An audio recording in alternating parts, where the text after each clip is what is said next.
Então a gente estava falando das linhas de compreensão da mulher no Velho e no Antigo Testamento. E a gente falou inicialmente de Eva, né? Essa realidade em que Eva, apesar de aparecer como tentadora, que não tem nada de misoginia, das feministas e blá blá blá, né? Apesar de aparecer como uma tentadora, ela também tem a dignidade de mãe da vida. Ela porta o antídoto da morte. E Deus, né, dá a Eva a dignidade de mãe, né? Ele dá o seu nome, né, de trazer esse poder antagônico à morte, justamente após a queda. Então não quer dizer que com a queda a gente perdeu o poder maternal. Então, ao contrário, uma feminista lendo a Bíblia pode falar assim: ai, mas que chato, ela que ofereceu a maçã. Mas olha que fato pequeno para o fato que depois da morte ele vai dizer, né, a maternidade vai ser a tua salvação. E ainda, né, colocarei inimizade entre a tua descendência e da serpente, e tu, no final de tudo, pisarás a cabeça da serpente.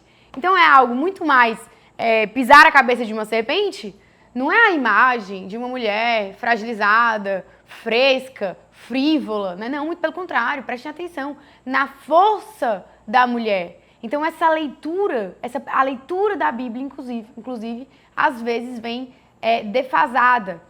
Muitas vezes, o próprio puritanismo que trouxe essa mulher como adorno do lar, a mulher que não pode estar nos locais de formação, as mulheres que não podem tomar a frente na liderança da igreja, né? Não é sacerdote, a mulher ela nunca aparece como sacerdotisa, ela aparece como juíza, como profeta, né? Mas ela não aparece como sacerdote, não é isso, né? Tem locais da igreja, mas ela exerce grande poder dentro da igreja, inclusive sendo, né, subindo aos altares, também como doutora da igreja. Então, existem teses, né, teológicas, da mística da igreja, enfim, que são de autoria de mulheres, são reconhecidas pela igreja. Os papas estudam essas mulheres, os bispos, os padres, a igreja inteira, os leigos, os santos estudam e cultuam a vida dessas mulheres, né, a partir das suas teorias. Então, isso daí é a figura de mulher. Essa mulher que esmaga a cabeça da serpente, que tem funções específicas na vocação, na sua própria vocação e na história da salvação do mundo. A gente vai, obviamente, já tem esse spoiler enorme. Sem Maria, né, nada teria acontecido. Sem o faça sem mim, né? Essa abertura ativa, né, dentro da salvação. Então, o que acontece? A gente tem, né, essa história de que essa é a primeira linha, né? E nós temos uma segunda linha. Que segunda linha é essa? Das mães do Antigo Testamento. E essa é uma das partes mais importantes da nossa aula. Tem 3 grupos, 3 duplas de mulheres que são muito importantes para a gente compreender. A gente tem Sara e Agar, Lia e Raquel, né? E Ana e Penina, né? Em outras traduções, Penina, Efatar é o esposo, né? Não sei. Mas em outras traduções, Penina tem outro nome. Mas se você for ver a história de Ana, mãe de Samuel, você vai ver, né, que o marido de Ana tinha uma outra esposa. E essa outra esposa, ela era, né, alguém que atormentava Ana. Que por causa da infertilidade de Ana, ela era, né, exasperada, ela era atormentada pela esposa, pela outra esposa do seu marido, né? Ana, que se tornou depois mãe de Samuel. O que fica muito claro, né, nessa teologia, nessa análise dessas mulheres, né? Sara, Raquel, né, e Ana. E o sofrimento de Lia não era tão ligado à questão da fertilidade, mas ao fato de que seu marido não amava. Ao contrário de Sara e Ana, que eram as favoritas de seus maridos, mas que não geravam filhos. Para Abraão, né? E para o marido de Ana, eu esqueci exatamente o nomezinho dele, eu acho que é Efraim, uma coisa assim. Depois, perdão por esse pequeno erro, a gente está gravando já há algumas horas, mas a gente continua aqui, não se perde nada, né? O que acontece? Dentro dessa perspectiva das mães, a gente tem a ideia, a teologia do último lugar. Então, as mulheres que inicialmente não eram muito amadas, as mulheres que elas não eram as mais abençoadas, porque a infertilidade naquele tempo era concebida, era entendida como uma grande maldição. Então, a infertilidade significava que aquela mulher era uma mulher amaldiçoada, era uma mulher que não era amada por Deus, que não tinha bênção sobre si. Então, essas mulheres, né, da terra, que eram as menores, que eram as mais humildes, que não tinham tantas coisas, que viviam uma pequenez muito grande, elas foram amadas por Deus. elas foram reconhecidas por Deus dentro da sua pequenez. De Ana, a súplica, de Sara, a fidelidade, né? De Lia, a ternura. Então essas mulheres, elas são abençoadas posteriormente, né? Por meio de uma teologia que ela é muito importante e que vai lançar luzes sobre a nossa natureza. A teologia do nascimento espiritual. Vou explicar para vocês aqui. Eu vou falar brevemente as histórias, porque senão a gente vai ficar, né? Por mais que a gente tenha pouco tempo de aula, mas eu vou tentar falar brevemente as histórias. A história de Sara é que Sara já era muito velha e havia uma promessa sobre Abraão, de que ele seria pai de um mundo inteiro, de uma nação inteira, né? E Sara não dava filhos a Abraão, né? E aos 89 anos de idade, ela recebe, né, a promessa de Deus de que ela será mãe, né? Que ela conseguirá ter um filho. E aí, isso verdadeiramente acontece. Então, esse é o sofrimento dela, e ela, que era, né, possivelmente a amaldiçoada, se mostra uma preferida, uma predileta de Deus, alguém importante na história da salvação, né? E recebe a graça de ter um filho. Lia e Raquel é a história das filhas de Labão. Então, elas são prometidas, né? O marido de Lia e Raquel era apaixonado por Raquel, e ele passa 7 anos trabalhando para Labão para conseguir casar-se com Raquel. E aí Labão não dá Raquel para ele, dá Lia, que era mais velha. Então, Lia se casa com Jacó, ela se casa apaixonada, né? Ela se casa sem que ele esteja apaixonado por ela, né? Então acontece ali um problema. E aí, o que acontece no final, né? Raquel não gera filhos, apesar de ser a favorita. Aí ele pede a Labão, né, que dê Raquel a ele, como esposa também, após desposar Lia, e Labão concede, e ele passa mais 7 anos com Labão servindo, né, para então ganhar, né, desposar as duas irmãs. Só que aí nessa convivência, Lia tem muitos filhos, que era a que foi rejeitada. A que foi rejeitada passa a ser abençoada por Deus. E Raquel, só muito tempo depois, né, será mãe de José, né? Tem toda a história ali de José, do Egito, né? Depois a gente pode conversar também sobre essa história. Como essa história é interessante, também tem realidades próprias, né, pra gente aprender sobre a nossa própria identidade, a nossa própria natureza. O que acontece? Então, a gente tem uma certa subversão de valores. Então, a esterilidade, que era a maldição, né, se mostra ali no início como um carimbo de Deus, uma marca de Deus, né? O que acontece? São Paulo, ele vai desenvolver muito essa teologia do nascimento espiritual, né? Olha aqui com essas palavras do Bento XVI. Ele vai dizer assim: o verdadeiro filho de Abraão não é propriamente aquele que descende fisicamente, mas aquele que é concebido de uma nova maneira, superior àquele do mero nascimento físico, através do poder criador das palavras de promessa proferidas por Deus. Então, assim, o homem, a perspectiva da teologia, do nascimento espiritual, é também a teologia de São Paulo, né? A ideia de que, quando eu tenho uma promessa, a palavra de Deus, a promessa de Deus, ela é mais relevante do que a mera ocasião dos fatos.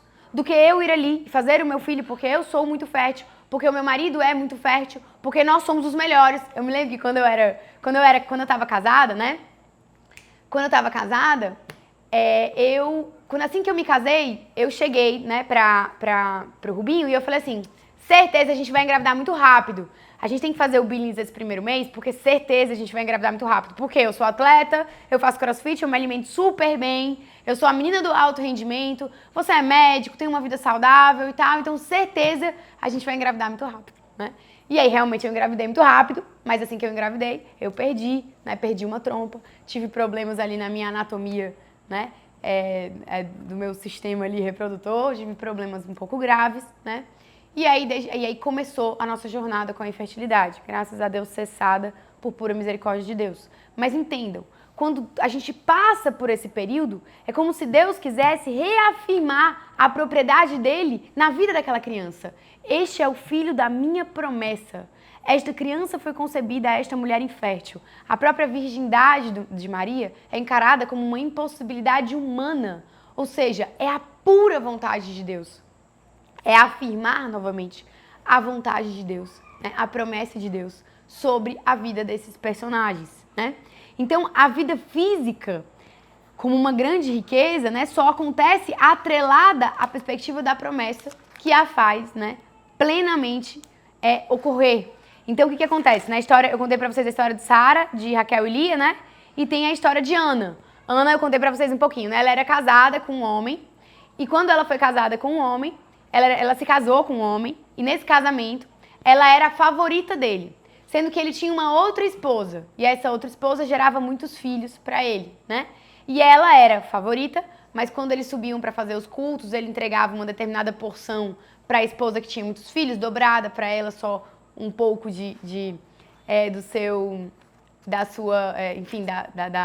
daquilo que eles entregavam ali aos deuses, né? E aí o que acontece? Aos deuses não, pelo amor de Deus, né? A oblação, a oferta que eles faziam, né? E o que acontece? Esta mulher, ela sofria muito, mas mesmo assim, ela era profundamente amada, tanto que ele olha para ela e diz assim, por que você chora? Eu não te valho, né? Eu não tenho mais valor do que 10 filhos para ti. Ele era encantado com ela, ele era apaixonado por ela. Isso é muito importante para a gente entender que a nossa dignidade como mulher não está no mérito, não está... Eu dei muitos filhos a Deus, eu fiz várias coisas. Não, mas naquilo que nós somos, é impossível, né? Nós sairmos de perto do olhar de Deus. Deus nos olha, nos sustenta na existência. E essa realidade nos diz que nós somos profundamente amadas. E nós somos amadas com um amor apaixonado. Esse amor, ele está inscrito na natureza, no centro do ser mulher. Sem isso, nós nos desordenamos. A gente fica meio bamba. Então, tem uma parábola, né, que eu queria contar para vocês depois, que é da história do armário. Então, o armário, sem a estrutura, ele fica bamba, ele fica mole, ele vai cair. E essa estrutura, essa concepção, eu sou amada por Deus. Posso não ter filhos, eu posso não ter dinheiro, eu posso não ter tantas coisas, não quer dizer que eu vou me acomodar, pelo amor de Deus. Mas isso não quer dizer, isso daqui não importa. Porque aquele olhar que me ama, ele me ama de uma maneira tão profunda, como no texto de Oséias, como no Cântico dos Cânticos, é assim que eu sou amada.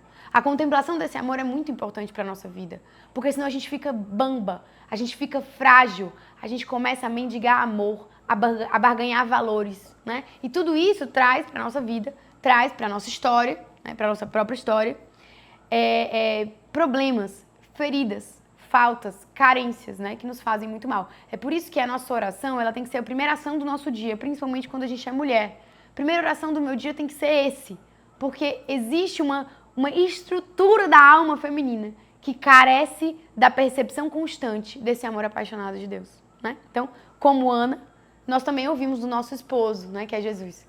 A gente também escuta do nosso esposo. Eu não te valho, certo? Você não tem filho, mas eu não te valho mais do que 10 filhos, né? Você não tem um esposo que você queria, mas eu não te valho mais. Sim, você me vale. É o nosso amor que a gente volta, né? Mas a questão aqui não é a questão das histórias propriamente ditas, né? Mas a história do nascimento espiritual e dessa ideia. Deus olha a menor, a mais frágil, aquela que foi renegada. É por isso que a gente tem que tomar muito cuidado com orgulho. Aqui no Antídoto eu tô tendo que lutar muito contra o orgulho. Porque os frutos que a gente acaba colhendo do Antídoto são muito grandes. E aí, às vezes, eu fico querendo falar, poxa vida, será que eu contribuí com isso aqui? Né? Será que eu tenho Será que o que foi que Deus usou, que também é parte, né? Também eu fiz parte. E eu preciso lutar contra isso, né? Quem fala pela minha boca é Deus, né? Quem traz a cura interior é Deus e o Espírito, né? Quem fala e quem me dá, né, a inteligência para trazer e resumir todas essas coisas para vocês é Deus. Então, é uma luta interna, né, que eu preciso travar sempre na minha vida hoje em dia, principalmente com esse apostolado tão grande, né, tão bonito. Então, o que acontece? Então, essa pequenez e essa impotência, muitas vezes, de viver aberta a Deus. Marília, por que eu preciso entender isso? Porque quando a gente for falar de maternidade e abertura à vida lá na frente, você vai precisar entender que dentro da tua natureza, a concepção de abandono e impotência estão escritas. Como é que eu entendo a maternidade sem a impotência e o abandono? É impossível. Aí a pessoa vem dizer assim, estou na segunda cesárea, estou com medo. É para ter medo mesmo, filhota. É para ter medo mesmo. Não é uma realidade, a maternidade, o parto, a gravidez, não são realidades que eu posso controlar. Não são. E elas ocorrem conforme a vontade de Deus, porque Ele nos ama. Ele nos ama na fragilidade da impotência das menores. E por quê? Estamos na fragilidade, na impotência, Ele nos ama mais. Os pequeninos são os seus prediletos. E aí, a partir dessa predileção, Ele nos faz abençoados. É esse o caminho que as grandes mães, a linha de interpretação que a gente... Vocês estão vendo que lança luz sobre Maria, né? A linha de interpretação dessas mulheres vai nos ajudar a nossa vida. Agora, se a gente for Medusa, orgulhosa, Pandora, né? Aí não vai rolar de jeito nenhum. A nossa relação com Deus, ela vai ficar trincada. A gente vai ser muito mais Raquel do que Lia, muito mais Agar do que Sara, muito mais Penina do que Ana, né? Então é isso. O que acontece mais que eu posso falar pra vocês aqui? Então, a gente tem aí, só confirmar com vocês, o mistério do último lugar é anunciado, bem como a troca de lugares entre o primeiro e o último. Então, nós somos as últimas e, portanto, seremos as primeiras, né? E buscar este último lugar. E aí, Marília, por que isso é importante para a percepção da natureza da mulher? A que serve mais, a que se abaixa mais. Quando o Rubinho estava gravando o curso dele, eu ficava doida com as crianças de um lado pro outro, Aí quando eu tô gravando meu curso, as crianças estão tudo gritando aqui, eu tô ouvindo as crianças gritando aqui fora. Mas isso é o quê? Injustiça? Não. Porque tá na minha natureza a perspectiva do serviço. Porque é normal que eu consiga manter a minha casa em ordem e muitas vezes meu marido não consiga, né? O que acontece? Todas essas realidades... Luquinhas tem que ir lá na Dudu, entregar a Dudu lá fora. O que acontece? Nós temos outra linha muito importante que vai nos ensinar sobre as mulheres. A linha das figuras redentoras, né? De Esté, por exemplo, de Débora, né? De Judite. Eu não vou contar as histórias pra vocês, senão a gente vai passar muito tempo. Depois eu conto lá no Close Friends, depois eu conto em outro lugar pra vocês. Mas o que acontece? Essas figuras redentoras, então olha aqui, certo? Eva, a dignidade da maternidade. Depois disso a gente falou das mulheres pequenas, né? Das mulheres que são as menores. Depois a gente tá falando aqui sobre as figuras redentoras. As mulheres que não são aquelas mulherzinhas, aquelas mulheres bem frágeis, aquelas mulheres mais que simplesmente, né, estão na sua pequenez e continuam. Prestem atenção que Sara foi mãe de uma geração inteira. Ana deu à luz a Samuel, né? Então a gente tem Lia é mãe da maior parte das tribos, né? Da maior parte das ascendências, né, do povo, né, de Deus. E o que acontece? Quando a gente vê Esté, né, Judite e Débora, a gente vê mais uma vez mulheres em situação de vulnerabilidade, de fragilidade. É por isso que quando você enxergar um problema na tua vida, não dá pra você sentar e chorar e falar, por que eu sou amaldiçoada? Calma, é a tua vida acontecendo. Você tá ali limpando o chão igual a Cinderela, mas vai vir a fada madrinha, né? Vai vir o baile do castelo. A gente tem que acreditar nesse momento, né? Da eucatástrofe, da realidade em que as coisas vão se tornando mais normais, né? O que acontece? Quando a gente pensa nisso, né? A gente vê, né? As mulheres... Esté era uma viúva, né? Judite é uma mulher do harém persa, né? Então todas essas situações iniciais de sofrimento, né? E Esté é uma mulher extremamente sábia, que salva o povo judeu de um massacre por meio da sua sabedoria, né? Débora era juíza, né? Judite salva ali o povo também de uma opressão. Os homens mais velhos queriam entregar o povo de Israel a uma outra, a escravidão, né? Então toda essa realidade nos mostra, né, a personificação inicial de um Israel derrotado, oprimido, que definhava diante da tristeza, deportado, humilhado entre os povos, né? As mulheres que, não é tão interessante isso daqui. E depois, a perspectiva da indestrutível força espiritual da mulher, a indestrutível força espiritual de Israel, que não desiste. Marília, onde está a força espiritual indestrutível da mulher? Está muito refletida na maternidade. Na maternidade, nós não desistimos. Se a gente estiver bem da cabeça, abandonar, abortar, não sei o que, se a gente é doida. Mas se a gente estiver bem da cabeça, a nossa força da maternidade é indestrutível. E essas figuras, elas servem, a figura da mulher é utilizada para mostrar Israel enlutado, deportado, deprimido, oprimido, né? E depois a força indestrutível da fidelidade do amor de Israel. Israel que responde, né, à sua maneira. E não como uma grande potência mundial, mas como o povo escolhido e eleito de Deus, consegue as suas vitórias, consegue zombar dos poderosos desse mundo e vencer os poderosos desse mundo. Então, a mulher é essa personificação, a enlutada que se torna a vitoriosa, poderosa, né? Porque ela com a sua sabedoria, com a sua esperteza, com a sua capacidade de mediação, né? Débora e Judite, né? Com o seu encantamento, com o seu fascínio, percebam que as armas que a mulher usam são armas próprias delas. O fascínio de Esté. Esté fascina o rei para convencê-lo, né? Para deixar que ela fale. Coloque em risco sua própria vida, porque tem uma força indestrutível do amor dentro dela, que não cessa, né? Olha como é maravilhoso ser mulher, gente. Se eu estivesse escutando isso daqui, e para acabar, que tá acabando o nosso tempo muito, né? Depois a gente aprofunda no WhatsApp, depois a gente aprofunda no Close Friends, né? Mas nós temos uma quarta linha, né? Que é das mulheres proféticas, redentoras, né? Dessa perspectiva da maternidade.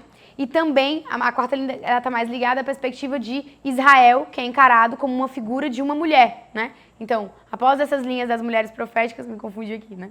Após essa linha das mulheres redentoras e proféticas, a gente tem a perspectiva de Israel. Israel é entendido como mulher, como virgem, como amada, como esposa, como mãe. Gente, como é que alguém pode dizer que a Bíblia é misógina? Como é que alguém pode dizer que a religião católica, que o catolicismo coloca a mulher num local que não é dela? Quando a Bíblia vai falar do povo de Deus, fala como mulher. A palavra mulher, virgem, amada, noiva, mãe. Porque é sagrada. Porque é a resposta perfeita. Porque é a abertura perfeita. Porque é a entrega perfeita. Olha a concepção da natureza da mulher explicada na percepção do povo, do relacionamento de Deus com o seu povo, né? Olha como é lindo ser mulher, olha como é bom, olha quanta potência a gente tem pra gente ser como Esther, como Judite, pra gente ser como Sara, como Ana, né? E essas mulheres que forjaram a imagem que Deus vai nos mostrando, isso é uma mulher, né? Com as suas histórias, com o seu imaginário, traçando no nosso coração, né?